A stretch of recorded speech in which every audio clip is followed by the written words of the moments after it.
Hello friends, నేను శరణ్యాని. ఇవాళ సంసారం ఒక సాగరం 56వ భాగం చదువుకుందాము. రచించిన వారు మీనా ముక్తేశ్వర్ గారు. జగపతి శేషగిరిని త్వరగా వెళ్ళమని చెప్పాడు. వదిన సావిత్రి గారికి ఆరోగ్యం బాగాలేదని ఆదిత్య ఆరోగ్యం గురించి వివరంగా మాట్లాడాడు బాబాయ్తో. శ్రీకాంత్ తన కొడుకు కోడలతో కాసేపు జగపతితో గడిపి అందరూ కలిసి ఎవరి ఊర్లకు వారు బయలుదేరారు. జగపతి దగ్గర ఆయన కొడుకులు ఇద్దరు ఉంటున్నారు. మైథిలి వెళ్ళేటప్పుడు జాహ్నవికి జాగ్రత్తలు చెప్పి వెళ్ళింది. 3 రోజులు కూడా పగలు రాత్రి కొడుకులు ఉన్నారు తండ్రి దగ్గర. జాహ్నవిని ఎక్కువసేపు ఉండనివ్వలేదు జగపతి. హాస్పిటల్ వాతావరణం అంటే అస్సలు నచ్చదు అమ్మకు. ఈ వాసనలు పడవు, నాకు ఇంజెక్షన్స్ చేస్తుంటే అస్సలు చూడలేదని జాహ్నవిని మాత్రం హాస్పిటల్లో ఉండనివ్వలేదు. 3 రోజులు అయిన తర్వాత జగపతి డిశ్చార్జ్ అయ్యారు. కానీ రెస్ట్ తీసుకోమన్నారు 10 రోజులు. ఇంటికి చేరాక తమ్ముడికి దిష్టి తీసి పారేసింది వరలక్ష్మి. ఆ తర్వాత జాహ్నవి కూడా వచ్చి దిష్టి తీస్తూ ఉంటే, ఏమిటమ్మా మీ పనులు అని నవ్వాడు యువరాజ్. అందరికీ అలా నవ్వులాటగానే ఉంది నా పనులు.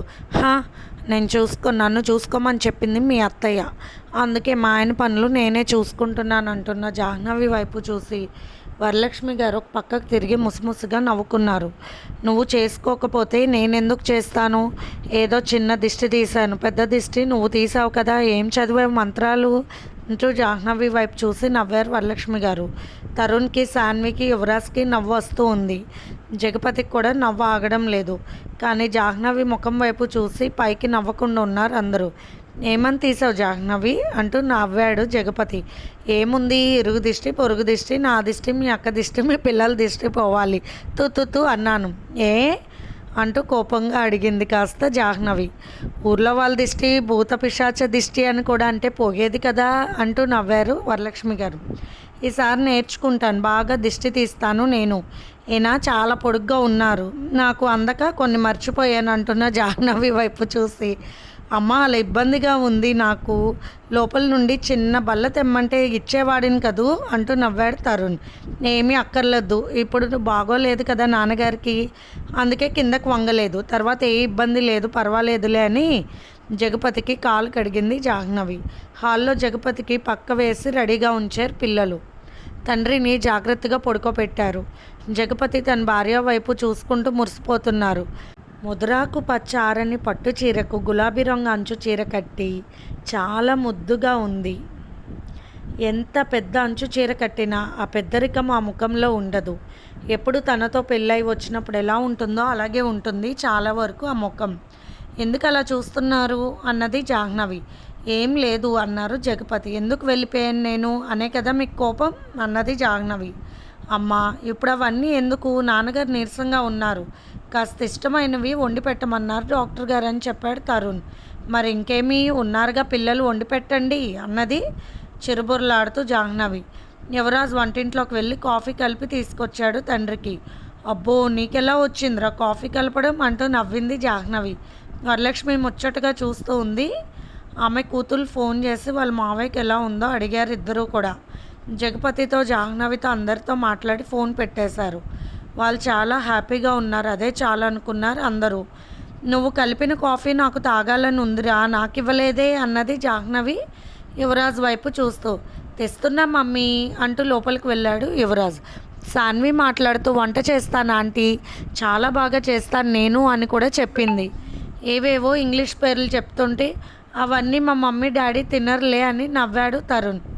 వరలక్ష్మి గారు తమ్ముడు ఇంటికి వచ్చాడని సంతోషంతో భగవంతుడి నామజపం చేయటానికి లోపలికి వెళ్ళిపోయారు. తరుణ్ తండ్రికి అక్కడక్కడ గాయాలు ఉంటే వాటన్నిటిని కూడా శుభ్రం చేసి ఆయింట్మెంట్స్ రాశాడు. మరి కట్టు తీసి రాయవా అన్నది జాహ్నవి. అవి మనం కదపకూడదు మమ్మీ, డాక్టర్ గారు కుట్లోడు తీసాక అప్పుడే చూడాలి, వాటిని తీయకూడదని చెప్పారు యువరాజ్ తరుణ్. మమ్మీ, నేను ఊరు వెళ్తాను, మరి నాతో వచ్చేస్తావా అన్నాడు తరుణ్ నవ్వుతూ. జాహ్నవి సాన్విని పిలిచి అక్కడ అట్ల కాడ తీసుకురావా అని చెప్పారు. ఎందుకు అని అందరూ వింతగా చూస్తున్నారు. అట్ల కాడ తీసుకుని తరుణ్ని తన్నబోయింది జాహ్నవి.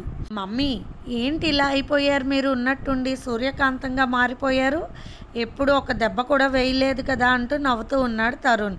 అందుకే రా, నువ్వు ఎలా తయారయ్యావు అంటూ తరుణ్ చేయి పట్టుకుని కొట్టబోయింది ముద్దుగా జాను. యువరాజ్ నవ్వుతూ అట్లకాడ తీసుకున్నాడు. మమ్మీ ఇది కొద్దిగా వేడి పెట్టి తీసుకురమ్మంటారా, వాత పెడతారా తమ్ముడికి అంటూ అడిగాడు యువరాజ్ నవ్వుతూ. బాగా కాల్చుకొని తీసుకురా, వాత పెడతాను, వీడు చాలా అల్లరివాడు అయ్యాడురా యువా అన్నది జాహ్నవి. మమ్మీ ఎందుకు, ఏమంత పాపం చేశాను అన్నాడు తరుణ్ నవ్వుతూ. నాన్నగారికి ఇలా ఉంటే నేను నీతో ఊరెలా వస్తాను, పైగా నువ్వు ఎలా వెళ్తావు నాన్నకు తగ్గకుండా అన్నది కోపంగా జాహ్నవి. మమ్మీ పరీక్షలు ఉన్నాయి నాకు అన్నాడు తరుణ్ భయం నటిస్తూ. నువ్వు చదవాల్సిన అవసరం ఏమీ లేదు, నాన్నకన్నా ఎక్కువ కాదు, మానేయండి యువరాజు, నువ్వు కూడా ఉద్యోగం మానేసి నాన్నకు తగ్గక వెళ్ళండి ఇద్దరు అన్నది జాహ్నవి కోపంగా. సరిపోయింది మమ్మీ, ఏమిటి మీరు ఇలా తయారయ్యారు అంటూ నవ్వేశాడు తరుణ్. సాన్వి జాహ్నవి వైపు చూస్తే ఎప్పటికప్పుడు నాకు మీరు మాత్రం పిచ్చ పిచ్చగా నచ్చేస్తున్నారు ఆంటీ, మీరు బ్యూటీ ఆంటీ, మీరు పరీక్షలు ఉన్నాయి మా ఇద్దరికి అన్నది సాన్వి నవ్వుతూ. నువ్వు మా తరుణ్ని పెళ్లి చేసుకుంటానన్నావుగా, నీకు బాధ్యత లేదా, ఆయనకు బాగోలేనప్పుడు మీరెవరూ వెళ్ళటానికి వీలు లేదని ఖచ్చితంగా చెప్పేసింది జాహ్నవి. జగపతి నవ్వుతూ చూస్తున్నాడు భార్య వైపు. ఏంటి ఇలా మాట్లాడుతున్నావు కొత్తగా అంటూ, లేకపోతే మీకు బాగోకపోతే వాడికి ఉద్యోగం, వీరికి పరీక్షలు ముఖ్యమా, అందరికన్నా మీరే ముఖ్యం మాకు, అది తెలుసుకోవాలి ముందు పిల్లలు, తల్లిదండ్రుల కన్నా ఏది ముఖ్యం కాదు అంట అన్నది జాహ్నవి. ఎవరు చెప్పారు నీకు అని నవ్వాడు జగపతి. అవును నేను విన్నాను, నిన్న టీవీలో ఆ స్వామీజీ చాలా పెద్ద వయసు, అందరూ చాలా మెచ్చుకుంటారు ఆయనను, చాలా బాగా మాట్లాడతారని పిన్ని కూడా చెప్పింది. ఆయన చెప్పారు ముందే తల్లిదండ్రులు తర్వాతే ఎవరైనా చూడాలంట, అది పిల్లల బాధ్యత, అందుకే వీళ్ళిద్దరూ మిమ్మల్ని నన్ను జాగ్రత్తగా చూడాలన్నది జాహ్నవి. జాహ్నవి చెప్పిన విధానానికి అందరికీ నవ్వొచ్చింది. అమ్మ టీవీలో ఇంకొక స్వామీజీ వస్తారు, బక్కగా ఉంటారు, పెద్దల స్వార్థం కోసం పిల్లలను బలి చేయకండి అంటూ చెబుతారు ఆయన అంటూ అల్లరిగా చెప్పాడు తరుణ్. అటువంటి మాటలే విను, మంచి మాటలు వినరా, చెడ్డ మాటలు వింటే చెడిపోతావంటూ తరుణ్ చెవి పట్టుకుంది జాహ్నవి. చప్పట్లు కొడుతూ నవ్వింది సాన్వి. పెద్దవాడు కాఫీ చాలా బాగా పెట్టాడంటూ యువరాజ్ వైపు చూసి నవ్వింది జాహ్నవి. మా మమ్మీకి నేనంటే చాలా ప్రాణం అంటూ యువరాజ్ తల్లి దగ్గర కూర్చొని గారాలు పోయాడు. అవును నా మీద ప్రేమ ఎక్కువ కాబట్టి మమ్మీ రంగు నాకు ఇచ్చిందంటూ తరుణ్ గోల చేశాడు తల్లి దగ్గర వేరే వైపు కూర్చుని. ఇద్దరు కొడుకుల మధ్యన ముద్దుగా నవ్వుతున్న భార్య వైపు చూసి మురిసిపోయాడు జగపతి.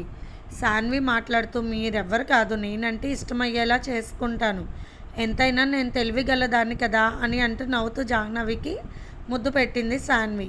అవును నీకు సాన్వి ఉంది, మరి యువరాజ్కి ఎవరు లేరు కదా అన్నది జాహ్నవి.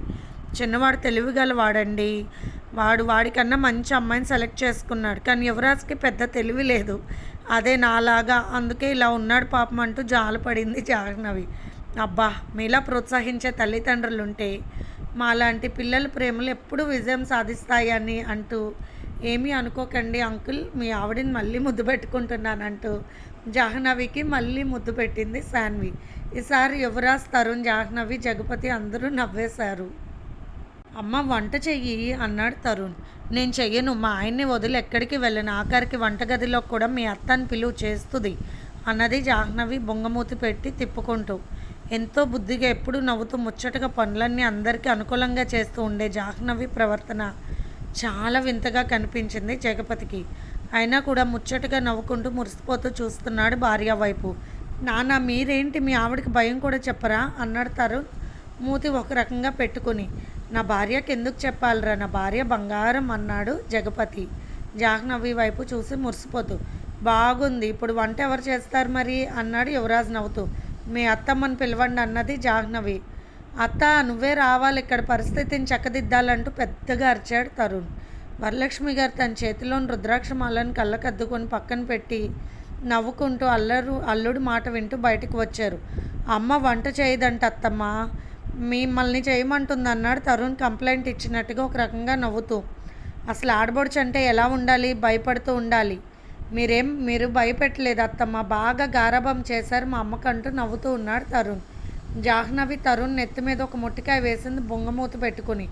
మంచి పని చేశారు ఆంటీ, ఏయ్ మా క్యూటీ ఆంటీని ఏమన్నా అన్నావో నీ పని అయిపోతుందిరా అన్నది సాన్వి తరుణ్ వైపు చూసి నవ్వుతూ. వంట ఎవరి కోసం చేస్తుందిరా మీ అమ్మ అంటూ వచ్చారు వరలక్ష్మి గారు తన మాట మార్చిన కొత్త ధోరణిలో. ఏమిటో మీ ఇద్దరి వ్యవహారం చాలా కొత్తగా ఉంది అత్తమ్మ, మీరేమో అమ్మని రెచ్చగొట్టినట్టు మాట్లాడుతున్నారు, అమ్మ ఏమో వినకుండా ముండమ్మలా మాట్లాడుతుంది, నాకైతే ఏమీ అర్థం కావడం లేదన్నాడు యువరాజ్ చాలా ముద్దుగా జాహ్నవి చేయి తీసుకుని తన తల కొట్టుకుంటూ నవ్వుతూ జగపతికి నవ్వు వస్తుంది. అందరినీ చూస్తున్నాడు. నువ్వు కూడా ఏమిట్రా పటంలో పరమశివుళ్ళ నవ్వుతూ ఉంటావు, పెళ్ళాన్ని భయంలో పెట్టు అన్నారు వరలక్ష్మి గారు పక్కకు తిరిగి నవ్వుకుంటూ. ఏం భయంలో పెడతారు, నేను మా ఆయన చూసుకోవడం మర్చిపోయి వెళ్ళిపోయాను కదా, అందుకే నేను మా ఆయన్నే చూసుకుంటాను, ఇంకే పని చేయను. ఒకవేళ మీ అత్త చేయడం నీకు ఇష్టం లేకపోతే పెద్దోడా ఇవ్వా, నువ్వు అన్నం వండు, తరుణ్ నువ్వు కూర రసం పచ్చడి చేయి, నీకు సాన్వి సహాయం చేస్తుంది కదా, అందుకు 3 రకాలు అన్నది జాహ్నవి బొంగమూతి పెట్టుకుని ఒక రకంగా చూస్తూ. ఓలమ్మో ఏందిరా ఈ పొట్టి ఇలా తయారయ్యిందంటూ తూర్పు యాసలో మాట్లాడుతూ పక్కపక్క నవ్వింది వరలక్ష్మి జాహ్నవి వైపు జగపతి వైపు చూసి. నాకు బుద్ధి వచ్చింది, ఇన్ని రోజులు అందరి పనులు చూసుకుంటూ మా ఆయనను సరిగ్గా చూసుకోలేదు, అందుకే ఈ రోజు నుండి నేను మా ఆయన్నే చూసుకుంటా అంటున్న జాహ్నవి వైపు చూసి అందరూ పడి పడి నవ్వారు. జగపతికి అయితే తన భార్య వైపు చూస్తుంటే ముచ్చటగా అనిపించింది. కదలలేని పరిస్థితుల్లో ఉన్నాడు, కానీ లేకుంటే ఎత్తుకుని గిరగిరా తిప్పి ముద్దాడాలన్నంత ఉత్సాహం కలిగింది. అబ్బో మొగుడి మీద నీకే ఉంది మరి ప్రేమ, అందుకేనా చెప్పా పెట్టకుండా వెళ్ళిపోయావు అంటూ తిప్పుకుంటూ అడిగారు వరలక్ష్మి గారు కొంచెం వెటకారం రంగరించి.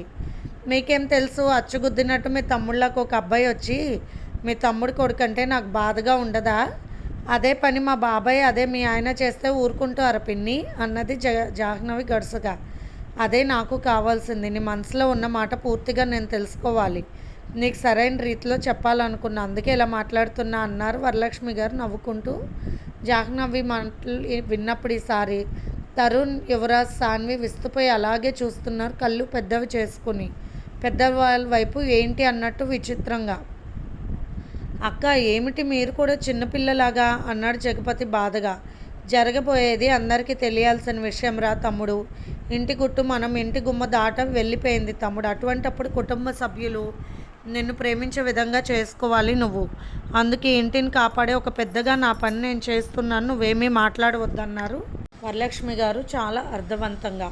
వరలక్ష్మి గారు ఉన్నట్టుండి, అయినా నువ్వేంట్రా, నీకు నీలాంటి కొడుకు ఇంకొకడు ఉండడం ఏమిటి, అసలు భయం లేదా నీకు, నేనైతే నీ చెంప పగలు కొడతా, జాహ్నవి కాబట్టి అమాయకంగా వెళ్ళిపోయిందన్నారు వరలక్ష్మి గారు ఒక రకంగా జాహ్నవి వైపు చూస్తూ. జాహ్నవి కోపంగా చూస్తూ, మా ఆయనని అంటానికి మీకేం పని, ఒక కొడుకు కాకపోతే 10 మంది కొడుకులు వస్తారు, ఆయనకు మీకేంటి బాధ, ఆయనకే పుడతారు, ఏమైంది, మనకు డబ్బు లేదా, అన్నం పెట్టలేమా అంటున్న జాహ్నవి వైపు చూసి.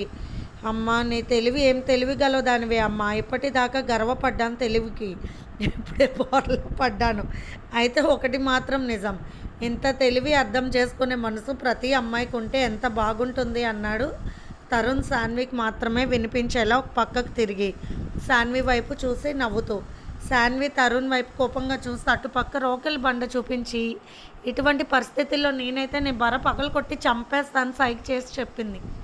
అసలు జరిగిందేమిటో అర్థం కాని పరిస్థితుల్లో పిల్లలు తల కొట్టుకునే పరిస్థితుల్లో ఉన్నారు. పైగా జాహ్నవి మాటలు మరింత ఆశ్చర్యాన్ని ఒక రకంగా నవ్వు కూడా తెప్పిస్తున్నాయి. సంథింగ్ రాంగ్ ఏదో జరిగింది, అది మాత్రం అర్థమైంది. నీకు పుట్టని వాడు ఒకడొచ్చి మీ ఆయన పొడిచి వెళ్ళాడు, ఇంకా 10 మంది ఉంటే ఏమవుతుందన్నది వరలక్ష్మి తెచ్చిపెట్టుకున్న కోపంతో తమ్ముడు వైపు చూస్తూ కావాలని. ఆ సమయానికి నేనుంటే తెలిసేది, అసలు ఆయన ఎందుకు గాయపరచాలి, వాడే ఆయనకు పుట్టి ఆయనను వచ్చి గాయపరిస్తే ఎవరు ఊరుకుంటారన్నది కోపంగా జాహ్నవి. నాది తప్పైందక్క అన్నాడు జగపతి. తప్పు మీ ఒకరిదే ఎలా అవుతుంది, అలా అని మీరు బాధపడకండి, అయినా ఉన్నట్టుండి పిన్ని మారిపోయారు, మిమ్మల్ని నన్ను సొంత బిడ్డల్లా ప్రేమించేవారు, ఇలా మారిపోవచ్చా, పిల్లలు తప్పులు చేయకుండానే ఉన్నారా, వీడెంతున్నాడు, ఒక అమ్మాయిని ఇష్టపడ్డానని ఇంటికి తెచ్చాడంటూ తరుణ్ వైపు కోపంగా చూస్తూ. అయినా కూడా ఆయన ఏమీ అనలేదు, అంత మంచివారు మా ఆయన, ఆయనను ఒక్క మాట అంటే నేను ఊరుకున్నా, ఎవరు ఊరుకున్నా కూడా నేను ఊరుకోను, మీరు పిన్ అయినా కూడా అన్నది జాహ్నవి కోపంగా. వరలక్ష్మి చప్పట్లు కొట్టింది. ఇది భర్త మీద ఉండవలసిన ప్రేమ, వెళ్ళిపోయింది కూడా నువ్వు ఈ ప్రేమతోనే జాహ్నవి, అసలు నిజం తెలియాల్సిన అవసరం మీ అందరికీ ఉంది, కూర్చోండి అంటూ అందరినీ కూర్చోపెట్టింది వరలక్ష్మి.